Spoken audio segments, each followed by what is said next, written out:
Bull market में हर चीज़ सोना लगती है, हर कचरा भी आपको सोना लगेगा क्योंकि सब कुछ भग रहा है, everything is rocket. So stock market, कुछ लोग ऑफेंड हो जाएंगे, बट एक फॉर्मुलाइज्ड कसिनो है, ठीक है। In casino if 95% of the people are failing, 5% लोग होते हैं जो जीतते भी हैं, एंड दैट इज़ प्रिसाइजली जो स्टॉक मार्केट में होता है। स्टॉक मार्केट एक ऐसी हवा है जो कभी ना कभी सबको लपेटे में लेती है जिसको पैसा कमाना है, लेकिन इससे पैसा निकाल के केवल 5% लोग ले पाते हैं। आपने अगर वो सीरीज़ देखी है स्कैम 92, तो उसमें एक कहावत कहते हैं, उसमें जो लीड एक्टर रहता है कि शेयर बाजार में एक ऐसा समुंदर है जिस सबकी प्यास मिटा सकता है, and that is actually true, it's huge. 2001 में .com बबल चल रहा था, उस समय पे हर व्यक्ति लगा रहा था .com में पैसा। अब म्यूचुअल फंड की आज हम बात करते हैं तो हम एवरेज रिटर्न बोलते हैं 15-20% का रिटर्न थे। उस समय पे म्यूचुअल फंड्स 2-2 साल में ऐसी थी, जो सेक्टर फंड्स थी वो 3 टाइम्स रिटर्न दे रही थी, 4 टाइम्स रिटर्न, और आज उनका अस्तित्व तक नहीं है। I am not saying mutual funds बुरे हैं, बिल्कुल नहीं, अच्छी हैं, लेकिन इसमें आपको क्या करना चाहिए कि एवरी 2 ईयर्स आपको उसको थोड़ा सा देखना पड़ेगा, मॉनिटर करना पड़ेगा। निफ्टी 50 को अगर आपको हिलाना है तो आपको 50 कंपनी की ज़रूरत ही नहीं है, केवल 10 कंपनियां हिला दो, पूरी निफ्टी 50 हिल जाएगी। फोर्ब्स की रिचेस्ट लिस्ट आती है जिसको हम सब देखते हैं, काफ़ी सारे उद्योगपतियों के स्टॉक्स उस समय पे ही भागना शुरू करते हैं जब फोर्ब्स की लिस्ट की प्रिपरेशन चालू होती है एनुअल, और जैसे ही वो लिस्ट तैयार हो जाती है उसके बाद वो स्टैग्नेंट हो जाते हैं। ऐसा क्यों होता है? लॉजिकली सोचिए, अपोजिशन किस चीज़ को लेके चलेगी, कौन सी पार्टी कौन से मुद्दे को लेके आ जाएगी, कब कौन सा नया घोटाला आ जाएगा, यू नेवर नो। तो सब लोग फूक फूक के इधर कदम चल रहे हैं। लोगों को बता दो कि हमारे दुनिया के सबसे बड़े इन्वेस्टर जिनको कहते हैं वॉरेन बफेट सर, उनके जो नेक्स्ट इमीडिएट जिनको माना जा रहा है जो टेक ओवर करेंगे वो खुद एक इंडियन है। इंडिया में लोग शेयर ट्रेड नहीं करते, इंडिया में लोग सेंटिमेंट्स ट्रेड करते हैं। आप शेयर ट्रेड करना सीखोगे तो पैसा नहीं कमा पाओगे, सेंटिमेंट ट्रेड करना सीख जाओ तो आप पैसा कमाओगे। अभी तो हाल फिलहाल में सरकार की खुद की एक रिपोर्ट आई थी कि इंडिया के अंदर कितने मतलब हार्डली बहुत कुछ सिंगल डिजिट परसेंटेज ही पॉपुलेशन अभी भी लाइफ इंश्योरेंस हेल्थ बिल्कुल इंश्योरेंस लेके बिल्कुल बैठी है। उसके अलावा अभी है भी नहीं, पैंडेमिक से बिल्कुल अभी भी कुछ नहीं सीखा। बिल्कुल नहीं नहीं, ये तो रिपोर्ट आई थी, लेकिन कुछ थोड़े इंचेस वाले लोग अवेयर होना शुरू हुए हैं। कुछ लोग, कुछ नहीं तो कॉर्पोरेट इंश्योरेंसेस, हाँ यार करने दो, सैलरी से कट ही रहा है, कुछ लोग खुद करें।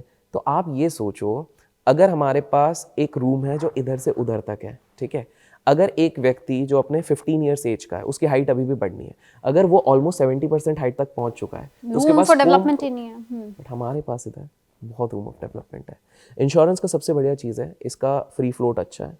प्राइवेट इंश्योरेंस के प्लेयर्स अब धीरे धीरे एक्टिव हो रहे हैं, they are coming with innovative plans. ये लोग कुछ अच्छी चीज़ें भी कर रहे हैं, फ्री हेल्थ ड्राइव्स करवा देते हैं ताकि आप लोगों को अच्छा लगे, फिर आप लोगों को पिच कर सकें। There are various sales tactics, तो there is a lot of scope. और हमारे देश की एक अच्छी बात है, जो चीज़ वेस्ट में एक समय पर प्रूफ ऑफ कंसेप्ट बन जाती है वो घूम फिर के धीरे धीरे इंडिया में आती है। अपार्ट फ्रॉम इंश्योरेंस, अगर अपार्ट फ्रॉम इंश्योरेंस आप बोलोगे एक बहुत इस चीज़ पे, तो financials would be there, but financials में आपको देखना पड़ेगा कि न्यू एज टेक्नोलॉजी कौन जल्दी अडॉप्ट कर रहा है। It would be AI, artificial intelligence would be obviously the next big thing, और इंडिया का अगर कोई कंपनी उसको क्रैक कर ले तो सारा वैल्यूएशन का गेम वो ले जाएंगे। इसलिए आप देखोगे जो टेक की सबसे बड़ी बड़ी कंपनी से सब एआई पे लगे हुए हैं। एम्प्लॉयज़ जाएंगे, छटनी होगी, शॉर्ट टर्म डेंट लगेगी कंपनीज़ को, लेकिन आप कंपनी के परस्पेक्टिव से सोचो, जहाँ पर उनको 30,000 एम्प्लॉयज़ चाहिए थे टेक डेवलप करने के लिए, अगर अब 30,000 की जगह 10,000 चाहिए और बाकी मशीन्स अगर संभालने लग जाएंगी तो कहीं ना कहीं उनके रेवेन्यूज़, प्रॉफिट, सारी चीज़ें बढ़ेंगी, मशीन्स अच्छे से कराएंगी, इसके प्रॉफिट लॉस सारी चीज़ें। तो दूसरा एक हो गया फाइनेंशियल्स और तीसरा हो गया tech companies which will deal with AI and modern technologies. ये 3 ऐसे एरियाज होंगे जो बिल्कुल आगे चल के बढ़िया चल सकते। हाल फिलहाल में हमने ये भी पढ़ा है कि Ambanis they are going to come up with own mutual funds. वो फाइनेंशियल्स की दुनिया में घुस रहे हैं, एंटर कर रहे हैं। क्यों? और बंदा भी कौन पकड़ा है? Black rock. मतलब दुनिया का सारा पैसा कहाँ है? कहीं पे छोटी मैग्नेट के पास एकत्रित है, और वहीं हम जाकर उस मैग्नेट को ही खींच के ला रहे हैं, और उससे फिर खींचेगा आप, मैं। बिल्कुल। तो देखिए, अंबानीज की एक तो खासियत है, वैसे भी वो हर टॉप उसमें घुसना चाहते हैं। कॉम्पिटिटिव लैंडस्केप को देख के वो लोगों ने डिसाइड किया है कि वो जो सेक्टर में जो बेस्ट है उनके साथ वो घुसेंगे।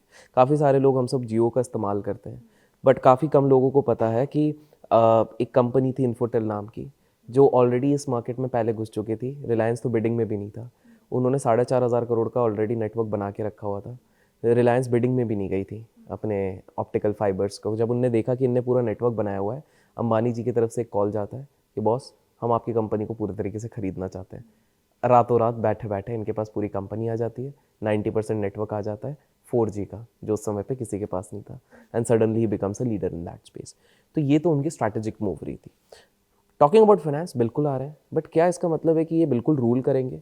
नहीं, क्योंकि आप इस चीज़ को ये देखिए, ये एक अगेन प्रोबेबिलिटी का गेम है। रिलायंस काफ़ी समय से रिटेल में घुसी हुई है। रिटेल यूनिट्स की अगर मैं बात करूँ, फॉर एग्जाम्पल जो रिटेल प्रोडक्ट्स देने की कोशिश करी है, जैसे रिलायंस स्मार्ट हो गया, रिलायंस लेकिन फ्यूचर रिटेल तो हो ही गया ना, बचा फ्यूचर क्या है, रिटेल हो बर्बाद गया खत्म ही हो ना, गया बिल्कुल। बट फ्यूचर रिटेल बर्बाद हो गया। डीमार्ट को भी तो वो लास्ट 3-4 साल से कंपटीशन देने की कोशिश कर रही है, एवेन्यू सुपरमार्ट, बट एवेन्यूज टिके हुए हैं, टिके सॉलिड हुए हैं, कब तक टिके हुए हैं वो भी देखते हैं, कब तक टिके हुए हैं। कब तक देखिए। ये तो इफ्स एंड बट्स वाला गेम है कि, पर हम इन एवेन्यूज के पास एक एडवांटेज ये रहता है, काफ़ी कम लोगों को शायद ये पता होगा कि डीमार्ट फ्रेंचाइजी मॉडल पे वर्क नहीं करती है। जब उनका कोई यूनिट बहुत प्रॉफिटेबल हो जाता है, उसी पैसे से वो दूसरी जगह पर वो करते हैं। दूसरा, इनके पास कॉस्टिंग का फायदा इसलिए हो जाता है क्योंकि इनके जो प्रमोटर है राधा किशन दम्मानी सर, तो राधा किशन दम्मानी सर खुद स्टॉक मार्केट के बहुत बड़े खिलाड़ी रह चुके हैं। तो वो बहुत स्मार्ट है। जब मार्केट में बहुत बड़ा क्राइसिस रियल एस्टेट्स में चलता है, जैसे 2008 में था, जब कौड़ियों के अभाव में ज़मीन मिलती है, तब वो सारे ज़मीन खरीद लेते हैं। और आज आप लोगों को बता दूं, बिजनेस चालू करने के लिए सबसे बड़ा कॉस्ट जाता है रेंटल्स एंड योर प्रॉपर्टी। जब वही आपका कॉस्ट पूरी तरीके से बच गया है, प्लस आप प्रॉफिटेबल हो, तो आप मार्जिन्स का गेम खेल सकते हो, which at this stage Ambanis may not be able to play until unless वो ईगो बैटल पे आए। तो बेसिकली उनके एंटर होने से इतना बड़ा इम्पैक्ट फिलहाल तो नहीं पड़ेगा, फिलहाल नहीं, बट डिसरप्शन भी नहीं होगी। बट नहीं, डिस्ट्रप्शन होगी, कंपटीशन तो बढ़ेगा, क्योंकि अंबानीज कहीं पर भी जाते हैं शोर तो जरूर मचाते हैं। टेलीकॉम पे जब आए थे, जियो आया तो बेचारा वी हो गए। वी के साथ इशू ये हो गया था ना, दैट वो लोग जब डिस्पाइट नोइंग कि रिलायंस इसमें घुस गए, इनके सारे कॉम्पिटिटर्स एयरटेल थे, सारे थे, वो लोग इमीडिएटली एंटर हो गए कि चलो हमको वर्क करना है, बिकॉज 4G आ रहा है बॉस, तो लेट्स स्टार्ट वर्किंग रैम्पिंग, क्योंकि 1 साल के अंदर आने वाला है। तो by the time Jio announced, बाकी सारे लोग अपने आर्सेनल के साथ रेडी थे। वी ने बोला कि आने दो ना, जब अनाउंस होने के बाद जब एग्जीक्यूट करेंगे, तब तक भैया ट्रेन निकल चुकी थी। बट उस टाइम वोडाफोन स्ट्रांग भी बहुत था। स्ट्रांग था, तो वही था, कभी घमंड में मत आ जाओ। जब दिख रहा है कॉम्पिटिटर, अब कॉम्पिटिटर अपने आप को मशीन गन के साथ अपग्रेड कर लिया, आप अभी भी पिस्तल लेके घूम रहे हो। अरे भाई, आप पिस्तल क्या, आपको तो तैयारी रॉकेट की शुरू करनी चाहिए, रॉकेट लॉन्चर की। बाकी सबने एटलीस्ट बोला मशीन गन अपनी रेडी कर लेते हैं, इसलिए वो बचे। क्यों इतने एक्विजिशन हुए? हमें याद है आज से कुछ साल पहले करीब 10-15 टेलीकॉम ऑपरेटर्स थे मेजर, गिनती के अब 3 बचे हुए हैं। और 3 में भी मतलब एक की तो नहीं आया, ऐसे ही डगमगा रही है वो है, अब वो कहीं ना कहीं हो सकता है सरकार इसलिए फॉर नाउ बचाने की कोशिश कर सकती कि है, थर्ड एटलीस्ट प्लेयर एग्जिस्ट करना चाहिए। मोनोपोली हो जाएगी ना। बिल्कुल। आप और मैं ही अगर बचेंगे, हम तो हमारे हिसाब से टर्म्स चलाएंगे कि भैया ये करो वो करो वो करो, एटलीस्ट थोड़ा बैलेंस बना रहा है, इस चक्कर में रखा गया, but it is not that easy. और रिटेल इन्वेस्टर्स की दया से अब शेयर भी थोड़ा थोड़ा भाग रहा है। देखिए, वो तो इस एंटिसिपेशन से जा रहा है कि माना जा रहा है कि कोई बड़े उद्योगपति शायद उसको खरीद ले, एंड वो पॉसिबिलिटी है। लास्ट में हो सकता है ऐसा मौका आ जाए कि भाई इनके एसेट्स को पूरी तरीके से कौड़ियों के भाव में टेक ओवर कर लिया जाए, वो किसी और 2 की जगह तीसरा ही प्लेयर कोई आ जाए। एब्सोल्युटली, कोई और नया बहुत सारे बड़े हैं जो वेट कर रहे हैं। हाँ, बहुत सारे बड़े हैं जो वेट कर रहे हैं, तो दैट इज आल्सो पॉसिबिलिटी। क्योंकि रिलायंस के केस में ऐसा होता है, मतलब जब हाथी चलना शुरू करते हैं तो 2-4 चींटियां बेचारी कुचली जाती हैं, कुचली जाती हैं, वो और तो इसकी हिस्ट्री अगर आप देखोगे तो चींटियां कुचली ही गई हैं, ऑप्शन कुचली गई हैं और साइड के बंदर उचकेंगे, क्योंकि पूरा जंगल हिल रहा है, तो साइड के बंदर उछलेंगे, तो वो उछलेंगे। लेकिन इसका मतलब नहीं है सारे शेर अपना राज्य छोड़ के भागेंगे, कुछ शेर डटे रहेंगे वहाँ पे, वो इनोवेट करेंगे, वो अपने घर वालों को ट्रेन करेंगे कि देखो बेटा, अब हाथी इस तरफ से जाता है तो हमको इस तरफ से अपने रास्ते बनाने, तो ये वाली चीज़ होगी। बट अगेन सेइंग कि इट्स नॉट नेसेसरी, और एक ट्रांजिशन होगा। आप एक चीज़ देखिए, एक बहुत इंटरेस्टिंग चीज़ बहुत कम लोगों ने नोटिस करी थी, जब रिलायंस का अभी कुछ समय पहले कुछ बोर्ड मीटिंग्स हो रही थी, और मुकेश जी चाहते थे कि उनके जो पुत्र हैं वो उस बोर्ड के सबसे प्रमुख मेंबर बने, तो इंटरनल बोर्ड मेंबर्स के कुछ बड़े स्टेक होल्डर्स थे जो अप्रूवल नहीं दे रहे थे। क्यों नहीं दे रहे थे? क्योंकि उनकी 2-3 उसमें आपत्तियां जगाई थी कि पहली बात, उम्र में ये काफ़ी कम है, अनुभव में इनकी काफ़ी ज़्यादा कमी है, और तीसरा, वो लोग देखिए एक बड़े स्टेक होल्डर इन्वेस्टर रहता है तो वो रिस्क नहीं लेना चाहता। ऑल वो आपको भी पता था, हमें भी पता था, अप्रूवल एट द एंड हो जाएगा, एट द एंड घर की कंपनी हमारी, तो वो तो होना ही है। लेकिन ये कहीं ना कहीं एक चीज़ हमको ये भी दोहराती है कि इट्स नॉट नेसेसरी कि हर पीढ़ी उसी लेवल पे मार्केट उस ऑर्गेनाइजेशन को लेके जाए, और हर व्यक्ति अमर नहीं होता है, कहीं ना कहीं एक्सपायर होगा। हम अंबानीज की बात करें तो अंबानीज भी एक नहीं थे, 2 थे टेक्निकली, तो सारे उनके नाम पे भी अंबानी, इधर भी अंबानी, सारे अंबानीज को ऊपर जाना चाहिए था, बट ऐसा हुआ नहीं है। एंड ये यूजुअली कम से कम दूसरे वाले अंबानी का अब 1 शेयर तो ऊपर जा रहा है ना। अब वो किस कारण से जा रहा है वो हमें नहीं पता, बट Yeah. जा रहा है। बिल्कुल बिल्कुल लोग तो कह रहे हैं कि कमबैक भी हो सकता है। हो सकता है, ये तो हमने भी सुना है। इनफैक्ट काफ़ी पैशनेटली वो इस पे वर्क करें, वो सिर्फ इस पे नहीं, वो अपने लाइफ पे वर्क करें। रोज़ सुबह 5 बजे उठ रहे हैं, जॉगिंग कर रहे हैं, प्रॉपर अच्छे से हेल्थ, शुगर छोड़ दिया हमने, ये भी सुना है। तो काफ़ी सारी चीज़ें हैं जो उस चीज़ पे वर्क कर रहे हैं। लेकिन इस अगर हम उस पे चलते हैं तो सेम चीज़ फिर तो टाटास के लिए भी है। अब बहुत बड़ा ग्रुप है, लेकिन फिर भी पता नहीं लोग क्यों रतन टाटा से कनेक्ट करके ही टाटा समझते हैं। रतन टाटा मतलब टाटा, और टाटा है तो ठीक है। This is what on ground लोगों को ये लगता है। तो काफ़ी सारे लोगों को लगता है इसलिए बिकॉज टाटा हमेशा ट्रस्ट का एक सिंबल रहा है। जमशेदपुर जैसी जगह को टाटाज ने बनाया, पूरी तरीके से डेवलपमेंट। आज हम बोलते हैं टाटा जमशेदपुर, टाटा नगर क्यों कहते हैं? बिकॉज पूरा जमशेदपुर बनाया। फिलंथ्रोपिक एक्टिविटी सबसे ज़्यादा है। आज हम सबको पता है कि अगर टाटा ट्रस्ट नहीं होता और ये लोग फिलंथ्रॉफी नहीं करते तो Ratan Tata being the board member, being the CEO would have been the richest person. वो उस समय, इस समय के रिचेस्ट इंसान होते, इनफैक्ट वर्ल्ड के रिचेस्ट इंसान होते, बट बिकॉज वो फिलंथ्रॉफी इतना करते ही है। बट हाँ, ये सारी चीज़ें होती हैं बड़े ग्रुप से। देखें हमारे ग्रुप्स में हम बात करते हैं टाटास, बिरलास, अंबानीस, ये 3 हमेशा से नाम। अब एक और नाम ऐड हो गया, अडानीस जी। ये लेकिन अगर अडानी इतने बड़े नाम हैं तो वो हिंडनबर्ग से कैसे नहीं बच पाए? कौन कहता है नहीं बच पाए? सुप्रीम कोर्ट ने क्लीन वर्डिक्ट दे दिया नहीं है। बच पाए एज एन जो इमीडिएट इम्पैक्ट पड़ा। 8 महीने तो लग गए खींचते खींचते, कई बार पट्टी हुई मरहम, फिर घाव फिर तो इस उभरा। पे ना मैं ये नहीं कहूँगा कि हिंडनबर्ग ने जो किया सही है गलत है, ये सारी चीज़ें तो खैर मैं इस चीज़ पे ये नहीं कह रहा हूँ। लेकिन आप जो कह रहे हैं कि ये इतनी मलम पट्टी हुई 8 महीने गिरा, ये सबके साथ हो चुका है। धीरू भाई अंबानी सर, अगर आप उनके पास्ट पे, धीरू भाई जी के पास्ट में जाके देखें, उनको कोर्ट कटहरी में खड़ा कर दिया गया था कितने सालों तक, ये कह के कि आप गलत प्रैक्टिसेस कर रहे हैं, आपने करप्शन को अंजाम दिया है।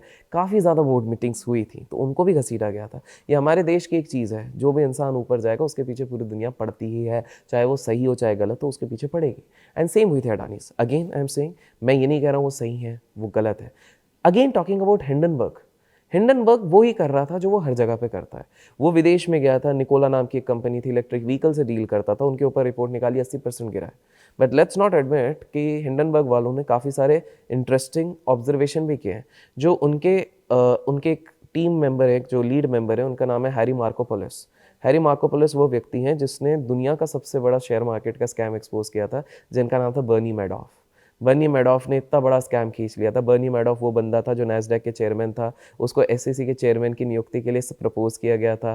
क्लियरिंग कॉर्पोरेशन के मालिक थे, बेसिकली सारे बड़ी एजेंसीज के मालिक थे। 40 साल तक वो घोटाला करते रहे, हर एजेंसी के मालिक होने के बाद भी। 40 साल बाद उन्होंने आके कन्फेस किया कि भैया मैंने तो 40 साल तक घोटाला किया हुआ था। क्योंकि क्या हो गया था कि एक बार दिसंबर के महीने में वो अपना चेक साइन कर रहे थे, बोनसेस अपनी कंपनी के लोगों के लिए $110 मिलियन का चेक साइन कर रहे थे बर्नी मैडॉफ।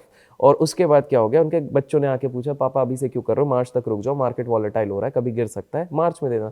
बोले नहीं मैं दे रहा हूँ, मैं दे रहा हूँ, मैं दे रहा हूँ, क्योंकि उनको डर लग गया था कि अब मेरी नैया डूबने वाली है, अब लोगों को पता लगने वाला है मैंने घोटाला किया, उससे पहले मैं खुद अपने आप को सरेंडर कर दूंगा। तो हैरी मार्कोपोलिस जो हिंडनबर्ग के फाउंडर हैं, उन्होंने कहीं ना कहीं किया। तो जब आप वो जो है ना क्रेडिबिलिटी बढ़ जाती है, जब आपने इतने बड़े बड़े घोटालों को एक्सपोज किया है लेजिट तरीके से। अब एक एग्जांपल ले लीजिए, अगर मेरा हिट रेशियो 70% है तो कहीं ना कहीं लोग मुझ पर विश्वास करेंगे कि यार ये बंदा अगर बोलता है ना 70% है, जैसे हम एस्ट्रोलॉजी पे भी कहते हैं ना कि ये व्यक्ति जो वो प्रेडिक्ट करते हैं कि ये वर्ल्ड कप जीतेंगे, वो जीतेंगे, जैसे हम नास्ट्राडामस की बात करते हैं कि वो काफ़ी प्रोडिक्शन सही करके गए, तो हमारी प्रोबेबिलिटी बढ़ जाती। इसी चक्कर में हिंडनबर्ग पे ट्रस्ट काफ़ी लोगों का था। बट अब हिंडनबर्ग का अगर इंडिया के कॉन्टेक्स्ट में देखें तो हिंडनबर्ग का अगला टारगेट कौन हो सकता है? मतलब नॉट 1 मे बी 2 और 3 ग्रुप्स, क्योंकि ग्रुपीज ने काफी बड़ा पकड़ा, छोटे नहीं। ये मेरा सेंस कहता है कि हिंडनबर्ग इतने जल्दी अब इंडिया पे लौटेगा नहीं। अगर उसको खींचना है तो वापस इसी टॉपिक को खींच सकता है अपने तरीके से, हो सकता है कुछ नया ले आए, कुछ रेवोल्यूशन ले आए, क्योंकि इसका हिंडनबर्ग का पार्ट 2 भी आया था, OCRP वाला सीन जो आपने देखा होगा। तो अगर इनको खींचना ठीक है, क्यों? क्योंकि देखिए इनको एक बहुत बड़ा सेटबैक लगा है, और कहीं ना कहीं ये एक और चीज़ समझ गए हैं कि भारत में शायद चीज़ें वैसी नहीं चलती हैं जैसा आप चलाना चाहते जैसे आप चलाना चाहते हो। इंडिया अपने हिसाब से चलेगा। इंडिया अपने हिसाब से सेंटिमेंट वाला है। मैंने आगे कहा है इंडिया में लोग शेयर ट्रेड नहीं करते, इंडिया में लोग सेंटिमेंट्स ट्रेड करते हैं। आप शेयर ट्रेड करना सीखोगे तो पैसा नहीं कमा पाओगे, सेंटिमेंट ट्रेड करना सीख जाओ तो आप पैसा कमाओगे। अगर हम इंडियन स्टॉक मार्केट की बात करते हैं, सब कुछ अभी हमने बात करा, अच्छा चल रहा है, बुरा क्या हो सकता है? सबसे भयंकर वर्स्ट क्या हो सकता है?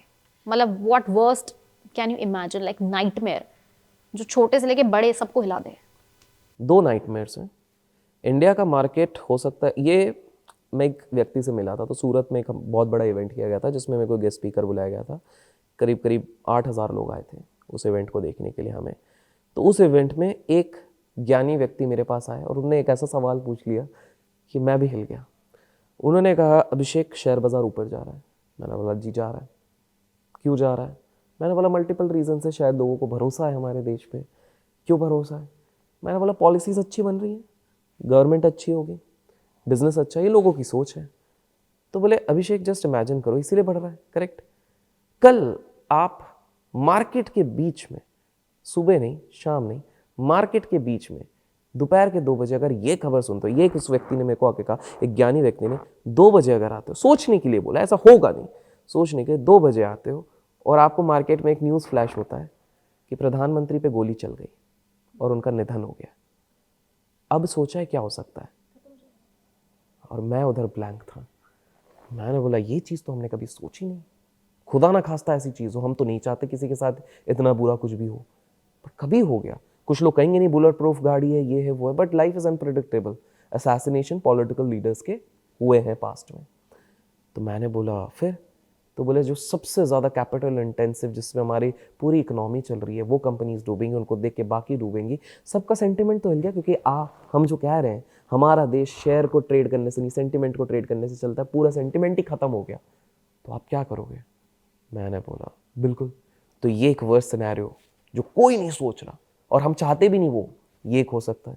और दूसरा जो मुझे लगता है, एक जो रशिया यूक्रेन का चल रहा है माजरा, यूजुअली न्यूक्स कोई निकालता नहीं है, क्योंकि काफ़ी सारी पॉलिसी उनको पता है आज हमने निकाल दिया, हमके ऊपर 3 देश चला देंगे, वर्ल्ड वॉर 3 तो हो जाएगी, 2-3 साल चलेगी, 4-5-8 साल चलेगी, लेकिन सब खत्म हो जाएंगे।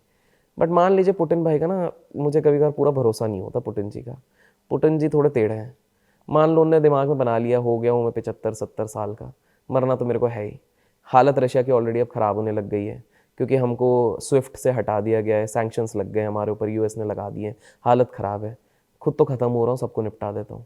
एक दिन उठाया, रात को बैठे हम सो रहे हैं आराम से, अगले दिन खबर आती है यूक्रेन पे न्यूक चल गया, साथ में चाइना पे भी चला दिया। एग्जाम्पल दे रहा हूँ। अगर न्यूज़ चलने लग गए तो क्या हो रहा है? वर्ल्ड वॉर तो आएगा ही। मानते हैं आप इस चीज़ को? वर्ल्ड वॉर जिसके बारे में कोई नहीं सोच रहा, अगर ये हो गया तो क्या लगता है? ये तो कोई एज्यूम, आप खुद इस चीज़ को सोचिए, 2020 में मार्केट इतनी बुरी तरह क्यों गिरे? क्योंकि समथिंग सो अनएक्सपेक्टेड हैपेंड विच neither FIIs thought, neither DIIs thought. किसी ने नहीं सोचा था कोरोना 100 साल बाद एक ऐसा वायरस आ रहा है जिसको, जो घर से लोगों को निकालने में डर लग रहा है, जो कोई सूंघ ले। और ये अमीरों की बीमारी थी। गरीब, मैं जा रहा हूँ सब्जी मंडी पे, वो बिना मास्क के घूम रहा है, सर हमको कुछ नहीं हो रहा, हम तो नाली का पानी पी जाते, साइड से पी जाते, हमको क्या होगा? वो सही में नॉर्मल चल रहे हैं। अमीरों को हो रहा है, बड़े बड़े किंग्स आपने सुने होंगे, किंग सेलिब्रिटीज, इन सबको हो रहे हैं। तो ये अनएक्सपेक्टेड था। तो ये 2 सिचुएशन भी तो अनएक्सपेक्टेड है। ये अगर हुए तो इससे क्या हो सकता है वो भी बताऊंगा। ज़्यादा कुछ नहीं, बाजार ऊपर से 80% गिर सकता है। बाजार 80% गिर सकता है। आप बोलोगे अभिषेक आप कुछ भी कह रहे हो, बाजार 80% कैसे गिर सकता है? सिंपल सी बात है, आप इतिहास जाके देख लो। पहले क्रैश में, भारतीय जो क्रैश हुआ था, तब ऊपर से नीचे 20% गिरे थे, अगले क्रैश में 36% गिरे थे, अगले क्रैश में हम कोविड में 12,000 से अगर हम 7,000 ले रहे हैं, ऑलमोस्ट 50% तो हो गए। तो जब 50% तक आ गए, हर बार हमारा रेशियो तो बढ़ता जा 75 ही रहा मान लो, चलो। है। 75 मान, अब तो आप सोच लो 80% नहीं गिर सकते? क्यों नहीं गिर सकते? क्यों गिरेंगे? उसका एक और रीज़न है, क्योंकि अब हमारे मार्केट्स को मेनली मशीन्स और एल्गो ट्रेड चलाते हैं। एल्गोज आर मशीन्स, मशीन्स के पास दिमाग नहीं होता, उनके पास रूल्स होते हैं। अगर रूल उसमें बैठा हुआ है कि 10% मेरा स्टॉक आया तू बेच, दूसरा एल्गो ये चल रहा है कि 15% आया तो तू बेच, तीसरा है 20% आया तू बेच, और तीनों अलग अलग लोकेशन पे, एक सैन फ्रांसिस्को पे चल रहा है, एक मॉरिशस पे चल रहा है, एक सिंगापुर पे चल रहा है। 10% वाला गिरा, उसके चक्कर में दूसरे का ट्रिगर हुआ, 15% गिरा, 20% रिटेल, हर जगह पैनिक। ये पैनिक सर्कल बनता। एक कोई बंदा होगा जो सबसे बड़ा रिस्क टेकर होगा, अरे हम तो लॉन्ग टर्म इन्वेस्टर, 50% आएगा तब बिकेगा।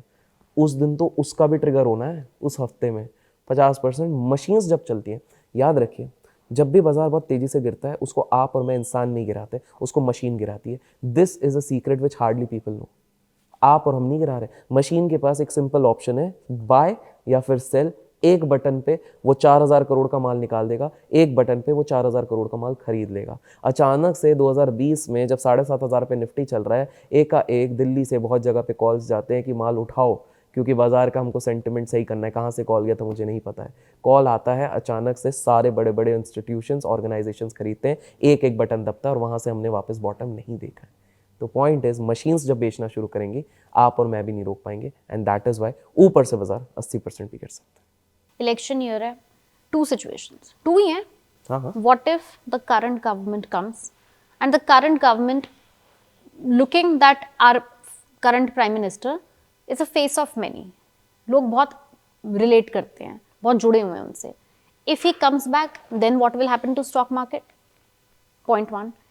Option B, if it doesn't come back, then what will happen to the stock market? The government might come, but if he doesn't come back, because people are relating to him, he's the face. he's the face. दोनों situation में market पर क्या होगा, पैसे का क्या होगा?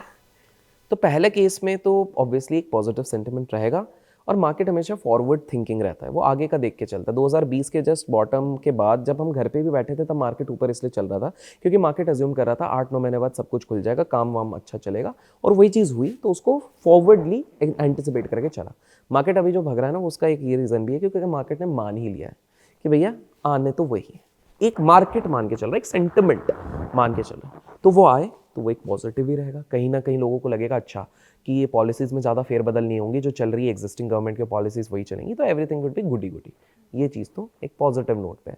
तो उसके बाद अगर हम बहुत तेज़ी से बढ़े भी नहीं इलेक्शन के बाद तो बहुत तेज़ी से गिरेंगे भी नहीं, हल्के फुल्के आएंगे drops and all those things. अगर ग्लोबल सिनेरियो में अगेन जो हमने 2-3 सिचुएशंस लिए हैं वो कुछ हो गए तो that is a different story, otherwise नहीं होगा। तो ये पहला तो हो गया।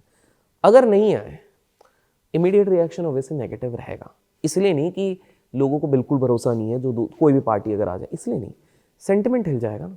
सेंटिमेंट मान के चल रहा है कि स्टेबल गवर्नमेंट रहेगी, स्टेबल पॉलिसी रहेगी। मान लीजिए आपकी गवर्नमेंट है, आपने कुछ रूल्स बना के रखे हैं, आपकी गवर्नमेंट नहीं है, मैं आऊँगा तो मैं अपना रुतबा दिखाने के लिए आपके रूल्स तो काफ़ी सारे बदलूंगा ना। हो सकता है मैं LTCG हटा दूँ, लॉन्ग टर्म कैपिटल गेन जो आपने 10% लगाया, हो सकता है मैं हटा दूँ। हो सकता है आपने जिन पार्टीज जिन एंटरप्रेन्योर्स का सपोर्ट किया है मैं उनको सपोर्ट ना करूं और मैं उनको विवश कर दूं लंदन भागने के लिए, क्योंकि ऐसा पहले एक उद्योगपति के साथ हो चुका है जो हवाई जहाज चलाते थे। तो ये कुछ भी हो सकता है, तो इस चक्कर में एक शॉर्ट टर्म डेंट तो होगा, लेकिन पता है over a longer period of time हमारा देश ऊपर ही जाएगा अगर दूसरी पार्टी भी आ गई। क्यों? क्योंकि when India sleeps it still grows at 6%, which is the biggest power. एक सिंपल सा एग्जांपल देता हूँ, हमारे देश के पास जो सबसे बड़ा पावर है उसको कहते हैं demographic dividends.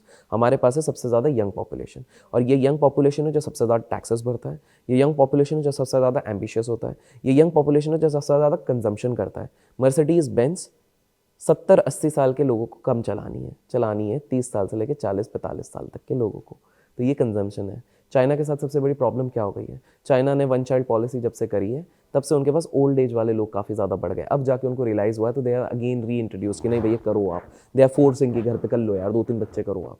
But India I know काफ़ी सारे लोग इसको धिक्कारते भी कि इसका अनएम्प्लॉयमेंट हो रहा है, लेकिन ऑन द अदर साइड ये वरदान भी है, अभिशाप भी है। वरदान इसलिए है क्योंकि जितने ज़्यादा यंग लोग उतना इनोवेशन, जितना ज़्यादा यंग लोग उतना ज़्यादा कंजम्पशन, जितने ज़्यादा यंग लोग उतना ज़्यादा डेवलपमेंट। और इंडिया का डंका तो पूरे दुनिया में बज रहा है। कोई बड़ी कंपनी ले लो जहाँ पे इंडियन ओरिजिन, कंपनी छोड़ो देश ले लो, पलटवार क्या मतलब कुदरत ने क्या पलटवार किया। जहाँ बोर्ड पे लिखा होता था dogs and Indians are not allowed, वहाँ डॉग और इंडियन दोनों राज कर रहे हैं। अब यूएस में जाओ, रेशियल फीलिंग आ गया। अभी हमारे एक मित्र गए थे, वो बोलते हैं कि हमको दरवाजे से जैसे उनको देख के समझ में आ गया इंडियन या फिर पाकिस्तान के होंगे, उनको उस होटल पे लंदन पे गए हुए थे तो वो सीधे बोल रहे हैं कि एटलीस्ट आप 50 पाउंड का खाएंगे लंदन में तब जाके आपको एंट्री मिलेगी। मतलब ये कौन सा नया तरीका है, क्योंकि वो फेस देख के उनको लग रहा है कि ये लोग तो आके बस बैठ के टाइम पास करेंगे। और वो छोड़िए, अब यूएस के अंदर प्रेसिडेंटशिप के अंदर एक इंडियन ओरिजिन खड़े हो रहे हैं। सो यू नेवर नो कौन सा वो दिन आएगा कि हो सकता है कि हर जगह इंडियन ओरिजिन ही अब, और ये हो रहा है। अच्छा बाय द वे लोगों को बता दो कि हमारे दुनिया के सबसे बड़े इन्वेस्टर जिनको कहते हैं वॉरेन बफेट सर, उनके जो नेक्स्ट इमीडिएट जिनको माना जा रहा है जो टेक ओवर करेंगे वो खुद एक इंडियन है, जो उन्हीं की कंपनी में है, जो उनके मेन इन्वेस्टमेंट देखेंगे सबसे ज्यादा। अच्छा इस बात में मैं एक सवाल उठाना भूल गई, रिच डैड तो नॉट सो रिच हो गए। ये रिच डैड की not so rich middle class dad की कहानी का क्या हुआ एकदम? तो रॉबर्ट कियोसाकी साहब जो हैं काफी प्रसिद्ध ऑथर हैं। एक बार एक बहुत बड़े विख्यात मैगजीन को पूछा गया, half of the Indians actually read his book and then thought कि अब हमें भी रिच डैड बनना है। और फिर उनको अब पता लग रहा है कि वो खुद $1.2 बिलियन के कर्जे में। जिस व्यक्ति ने पूरी दुनिया को सिखाया कि कर्जा मत लो, वो खुद $1.2 बिलियन के कर्जे में। लेकिन बड़े स्मार्ट है वो, सबसे पहली चीज़ है, एक बहुत बड़ी मैगज़ीन को जब पूछा गया था कि ये तो बहुत बड़े आदमी हैं जिनने किताब लिखी है, तो उस मैगज़ीन ने ये चीज़ कही, जो रिच की लिस्ट निकालती है सबसे ज़्यादा, बोले before the book was out इनकी नेटवर्थ कुछ थी नहीं, जबकि इनने पूरी कहानी बताई है कि मैं पहले गरीब था लेकिन मैं फिर अमीर हो गया, अब मैंने किताब लिखी है। उतनी बड़ी मैगज़ीन है, जो वर्ल्ड फेमस मैगज़ीन है, उसने कहा ये चीज़ें। 1994 में ऑलरेडी पहली बार बैंकरप्ट हो चुके थे। ये एक वॉलेट की कंपनी चलाते थे, वेलक्रोस जो बनाती थी, वो बैंकरप्ट हो गई थी। 2019 में इनने फिर से बैंकरप्सी फाइल करी थी एक और कंपनी के लिए, जिस पे वो ट्रेनिंग्स देते थे, लेकिन वो बैंकरप्ट हो गई थी। तो इनका तो एक इतिहास चला है। तो फनी थिंग इज़, जो पूरी दुनिया को सिखाते हैं, वो खुद 2-3 बार क्यों बैंकरप्ट हो रहे हैं कि पैसा बचाओ, डेट मत लो। लेकिन क्या इन्होंने एक स्टेटमेंट दिया कि अगर मैं डूबा तो सारे बैंक्स की हेडेक है, मेरी कोई हेडेक नहीं। बिल्कुल सही दी है।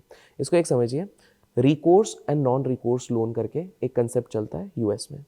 एक उसको एक तरीके से समझिए, एक होता है जिसमें आप कोलैटरल रखते हैं, जैसे आज आप लोन लेने जाते हैं तो लोन के अगेंस्ट पे आपको एक प्रॉपर्टी रखनी पड़ेगी, घर रखना पड़ेगा, गाड़ी रखनी पड़ेगी। नॉन रिकोर्स में आप जो सामान खरीद रहे हो वही कोलैटरल आप बना सकते हो। इन्होंने दूसरी वाली चीज़ ली थी। तो इन्होंने क्या किया, कमर्शियल प्रॉपर्टीज़, याद रखिए रेसिडेंशियल से ज़्यादा रेंटल ईल्ड्स कमर्शियल प्रॉपर्टीज़ की रहती है। तो उन्होंने एक सिंपल सी चीज़ बना दी कि भैया कमर्शियल प्रॉपर्टीज़ जो हैं मैं बहुत सारी उठा रहा हूँ। एक कमर्शियल प्रॉपर्टी उठाई, उसके अगेंस्ट पे लोन लिया, फिर उसी पैसे से और एक प्रॉपर्टी उठाई, उसके अगेंस्ट लोन लिया, ऐसे कर करके उन्होंने 1.2 बिलियन। तो कहीं ना कहीं सारे बैंक्स ने जो पैसा दिया, उन्होंने रिसर्च किया कि हाँ चलो ये कमर्शियल तो यील्ड देगा, ये कहीं ना कहीं पैसा आता रहेगा, ये इससे अपना कैश फ्लो बनाते रहे। टैक्स बेनिफिट भी इन्होंने उठा लिया लोन वाला सिस्टम से। अब सीन क्या है, कल को खुदा ना खास्ता लेमन ब्रदर जैसा क्राइसिस आया तो ये बंदा एकदम सेफ है। क्यों? क्योंकि उनको पता है बैंक्स का जब इतना ज़्यादा पैसा लग जाता है ना, अब बैंक खुद प्लानिंग करते हैं कि किस तरह से इस बंदे को बचाया जाए। तो उसने ये टाइम बॉम्ब सीधे पास कर दिया है, जैसे वो म्यूजिकल चेयर्स पे होता है, ये ले ये ले भाई अब तुम संभालो। उसको पता है कि भाई अब स्टैनफोर्ड हार्वर्ड के जो तुमने ग्रेजुएट्स हायर किए हुए हैं, दुनिया के सबसे दिमाग वाले, अब वो दिमाग चलाएं। अब वो दिमाग चलाएंगे कि मेरे को कैसा बचाना है, मैं तो ठीक हूँ। क्योंकि मैंने अगर हवालिया घोषित कर दिया है, तुम्हारे बैलेंस शीट पे $1.2 बिलियन का होल लगने वाला है, जो कोई नहीं चाहेगा। तो ये स्मार्ट है। श्योर। चलो हमने बहुत सारी वैसी बातें तो कर ली हैं। एक बात बताओ, if I give you 1 crore rupees right now, where would you invest your 1 crore to make it 10 crore, 100 crore, 1000 crore, whichever way you like? ठीक है, तो सबसे पहली चीज़ है, I am a bit of risk taker. ठीक है, तो वो 10 करोड़ में से मैं almost 20%, that is 20 lakh rupees, मैं small cap and mid cap में लगाऊंगा, विच इज़ अगेन रिस्की, बहुत रिस्की है। बट सबकी रिस्क एपेटाइट अलग होती है। मैं एक रिस्क टेकर हूँ, मैं लूँगा।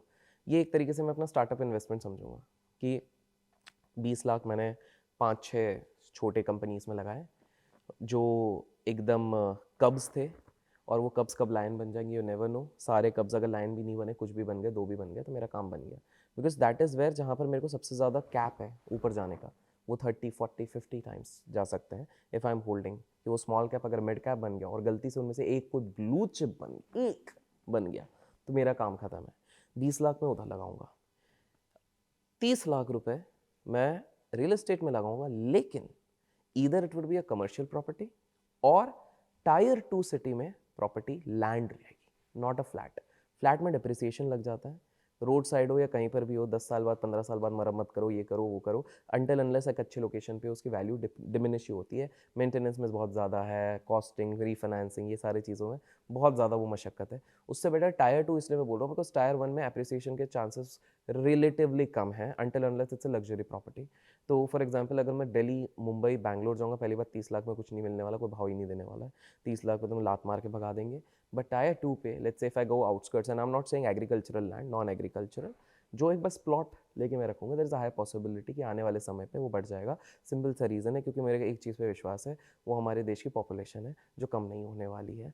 तो पॉपुलेशन कम नहीं होगी तो डिमांड इस चीज़ की कम नहीं होगी, धीरे धीरे लोग हर जगह पर अर्बनाइजेशन ला रहे हैं, तो ये फ़ायदा होगा। तो 50 लाख तो मेरे ऐसे चले गए। 30 लाख्स मैं सेफ साइड इंडेक्स फंड्स में लगा दूंगा, क्योंकि मुझे ये चीज़ पता है, हिस्टोरिकली देखा गया और आगे चल के भी एनालिसिस करिए, 15% से तो हमारा मार्केट ग्रो करेगा। याद रखिए लीनियर फैशन पे नहीं करेगा। तो अभी के समय पे मैं एग्जैक्टली वो 30 लाख एक बार में नहीं डालूंगा, मैं एक लाख करके डालूंगा। मैं वेट करूंगा जिस दिन दिवाली निकल जाएंगे। दिवाली के दिन जो पैसा लगाता है ना, वो बड़ा पैसा नहीं बनाता है।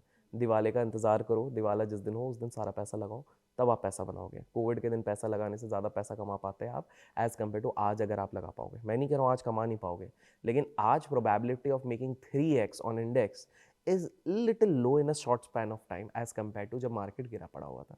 तो मैं वेट करूंगा कि चलो ठीक है, कहीं पे कोई युद्ध हो गया, कुछ हो गया, होना नहीं चाहिए, बट अगर कुछ हो गया और जिसके चक्कर में मौका मिला, उस समय पे मैं 30% इंडेक्स पे लगा दूँ। इंडेक्स क्यों, मैं स्टॉक क्यों नहीं? क्योंकि स्टॉक मैं इस 30% को थोड़ा सेफ भी रखना चाहता हूँ लंबी अवधि के लिए, क्योंकि मेरे को ये चीज़ रहेगी कि कल को अगर कुछ गड़बड़ हो गई, मेरा स्टॉक डीलिस्ट हो गया, कुछ हो गया, तो मैं वो रिस्क नहीं। इंडेक्स मुझे पता है, इंडेक्स फंड्स, कि भैया कोई स्टॉक डीलिस्ट भी हो गया तो उसकी जगह पे कोई ना कोई आ जाएगा, तो निफ्टी फंड या सेंसेक्स फंड इस तरह से मैं लगा दूंगा। तो 80 लाख तो मेरे इधर चले गए। जो बाकी 20 लाख है, उससे मैं कोई या तो खुद एक बर्निंग रिकग्नाइजेबल बिजनेस करूंगा, या तो फिर वो किसी से कराऊंगा। और ये कोई बिजनेस, कोई मेरे को आईटी कंपनी है, कुछ नहीं करना है। या तो ये होगा समोसे कचौरी की दुकान बढ़िया वाली, या तो चाय। चाय ने बहुत लोगों की ज़िंदगी बदली है, चाय बेच बेच के लोगों ने बहुत कुछ करा हुआ है। रीज़न ये है क्योंकि कुछ भी कह लो, food is also a sector in our country जिसमें मार्जिन्स काफ़ी ज़्यादा है। अच्छे से अगर चलाया जाए, मेरे अनुभव से शायद मैं थोड़ा उसमें हेल्प कर सकता हूँ, ब्रांडिंग, फाइनेंसिंग, ये सारी चीज़ें देख के। तो अगर 20 लाख को अगर मैं इस तरह के छोटे से किसी बिजनेस पे भी लगाऊंगा, मार्जिन्स काफ़ी ज़्यादा हाई हैं। दिल्ली में मैं गया था, एक मोमो वाले से पूछा था, बड़े आसानी से बोलता है, सर ज़्यादा नहीं, महीने भर के मेरे प्रॉफिट काटने के बाद 90,000 से 1 लाख रुपए बन जाता है, एक छोटी सी वो टपरी वाला। बहुत सारे सैलरीड एम्प्लॉयज़ भी अनफॉर्चुनेटली शायद नहीं कमा पाते, या बहुत मेहनत करनी पड़ती है। मैं ये कह नहीं कर रहा हूँ, मैं ड्यू रिस्पेक्ट कह रहा हूँ। तो ये 20 लाख तो मेरे जाने वाले हैं इस तरह के, या तो मैं किसी को दूंगा अगर मेरे को अपने समय की कीमत है, या तो इस तरह से मेरा ब्रेकअप होगा। तो आप देख सकते हो, शेयर बाजार में होने के बावजूद मैंने सारा पैसा शेयर बाजार में नहीं रखा। और यही चीज़, अच्छा, इनमें से अगर आप कह रहे हो कि यही 1 करोड़ ही मेरे पास है, इसके अलावा कुछ नहीं है, तो फिर मैं क्या करूंगा कि जो मैंने इंडेक्स फंड दिया और ये जो मैंने बिजनेस में लगाया, उसमें से 10-10 लाख में साइड करके उसको फिक्स डिपॉजिट कर लूँ। अगर सिर्फ यही एक रीज़न, बहुत लोगों को ये मिथ है कि फिक्स डिपॉजिट, सब कंपेयर करते हैं फाइनेंस इन्फ्लुएंसर्स कि फिक्स डिपॉजिट बेकार है, इन्फ्लेशन को बीट नहीं करा। Fix deposit was never meant to be a capital appreciating tool, it was a capital preservation tool. वो प्रिजर्व करने के लिए कि भैया जब बरसात का मौसम होगा, जब छतरी नहीं होगी, तो ये आपकी छतरी बनेगी। इसलिए मैं तब 10-10 लाख ईंधन दोनों जगह से जगा के वहां लगा। तो this would be my break. When you retire from stock market, how much money do you see in your hands that particular day? Your aspiration. So aspiration is obviously $1 billion. So that is very high. तो retirement का मैंने कोई as ऐसा fix नहीं किया, क्योंकि मैंने ना एक किताब पढ़ ली थी, इकिगाई। तो बहुतों ने पढ़ी है। बहुतों ने पढ़ी है, तो उनने पर्पस और काफ़ी सारी चीज़ें बोल दी। उसको पढ़ने के बाद बट मन ये नहीं करता। कितना, मतलब रीजनेबल अमाउंट कितना हो सकता है? यू सेड कि $1 billion could be too much. Not too much, this nothing too much, but एक रीजनेबल अमाउंट से आई वुड से। देखिए, इंडिया में अगर आपको किसी को सिर्फ एक एक एक के बाद ना ये नंबर गेम बन जाता है। विद गॉड्स ग्रेस डिसेंट इधर उधर से अपन ने, I have got like 9 sources of income, तो ठीक ठाक करा हुआ है। But to be very honest, अगर आप कहोगे कि यार ये एक थ्रेशोल्ड अभिषेक आपने कर दिया, तो क्या आप संन्यास ले सकते हो? तो that is 150 crores, I can take संन्यास। I know for this also it could be a big for lot of people, because ये एक ऐसा रहेगा ना कि इसके बाद अगर मेरे को किसी ने चैलेंज भी करा कि बॉस आज हो जाए क्रूज, तू अपनी खुद की एक पूरी क्रूज बुक कर और हमको लेके जा, तो I don't have to think twice. अगर मेरे जेब में सिर्फ 5 करोड़ होंगे, एग्जाम्पल दे रहा हूँ, अगर 5 करोड़ होंगे, वो क्रूज का अगर सारा बुकिंग करके लग्जरी पार्टी करनी है और उसका खर्चा अगर 1 करोड़ जा रहा है, तो थोड़ा सा लगेगा कि अरे यार 20% पूरे मेरे नेटवर्थ का जा रहा है। तो 150 crores would be that. My last question, ये 150 करोड़ अगर एक न्यूबी को बनाना है, मान लो जो कोई XYZ नाम का कोई अपना इंडियन यूथ है जो मतलब अभी फिलहाल 22-25 साल का है, और वो भी ये 150 करोड़ कमाने की इच्छा रखता है, फटाफट से आप मुझे बताओ कि वो ये 150 करोड़ स्टॉक मार्केट से कैसे बना सकता है? एक इनडायरेक्ट तरीके से आप स्टॉक मार्केट से पैसा बनाओ। सबसे पहले, अगर आपके पास जो भी पैसा है, चाहे फ्रीलांस से कमाए, जॉब से कमाए, उसको शेयर मार्केट में मत लगाओ, उसको खुद पे लगाओ। अगर जल्दी 150 करोड़ पे पहुंचना है, खुद पे लगाओ, अपनी स्किल्स बनाओ। The biggest dividend you will get is by investing in yourself. खुद पे लगा के सिर्फ ये मत सीखो शेयर बाजार कैसे चल रहा है, खुद से कुछ एक बिजनेस या फर्म बनाओ आपकी स्पेशलिटी रिलेटेड। उस बिजनेस को इतना बड़ा बनाओ कि आफ्टर 7 to 8 years आप उसका एक IPO ला सको, और जिस दिन वो IPO आएगा ना, आपका 150 करोड़ का सपना बहुत जल्दी पूरा हो जाएगा।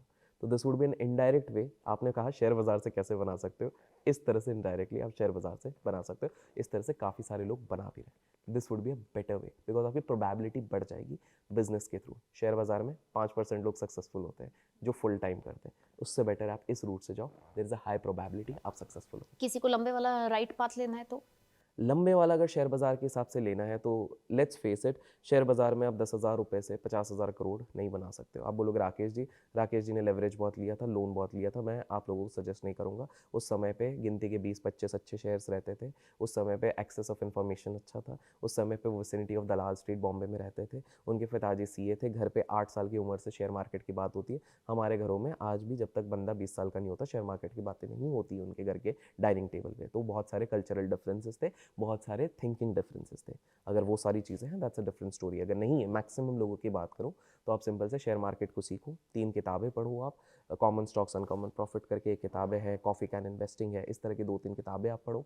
उस किताबों से आप नॉलेज गेन करो, हिट एंड ट्रायल करो, अपनी एक स्टडी सोर्स ऑफ इनकम रखो। प्रोफेशन होगा, जॉब होगा, वो करो। धीरे धीरे करके कंपाउंडिंग का पावर एक ऐसा है, सिंपल सा है। अगर आज आपने 25 लाख रुपए लगाए, अब 25% के हिसाब से आप अगर कंपाउंडिंग करते हो तो आने वाले 27-28 साल में ये 100 करोड़ तो बन ही जाते हैं। टाइम लगेगा, लंबा लगेगा, बट हो जाएगा। और 25 लाख मेरे हिसाब से अगर आज किसी के अंदर इतना विल पावर है तो मैं ही नहीं कहूँगा कि इट्स इम्पॉसिबल टू अर्न। आज के लोग जो IITians के टॉपर्स होते हैं, जो IIMs के टॉपर्स होते हैं, यू हैव सीन कुछ लोगों को आउटस्टैंडिंग पैकेजेस लगते हैं। आप उतनी मेहनत करो अपने स्किल्स, जो मैंने कहा अपने स्किल्स पे लगाओ, उतना बड़ा पैकेज उठाओ, मेहनत तो करनी पड़ेगी, उस पैसे को धीरे धीरे लगाओ और फिर आप देखो। मैंने 25 लाख से कंपाउंडिंग ये बताया, उसी जगह पर अगर आप 1 करोड़ को जमा करके करोगे तो you will reach your destination soon. Well, thank you so much, Abhishek, for giving us your precious time and so many insights. काफ़ी कहानी किस्से हमने सुने हैं अभी एंड उम्मीद करते हैं कि अभिषेक हमारे साथ बहुत जल्द दूसरी एक और वीडियो में हमारे साथ जुड़ेंगे जब हम और भी लेंथ पे बात करने वाले हैं स्टॉक मार्केट, स्कैम्स, कुछ डार्क सीक्रेट्स और कुछ पॉजिटिव एस्पेक्ट्स के बारे में. Thank you for being here. Thank you so much for inviting. Thank you everybody.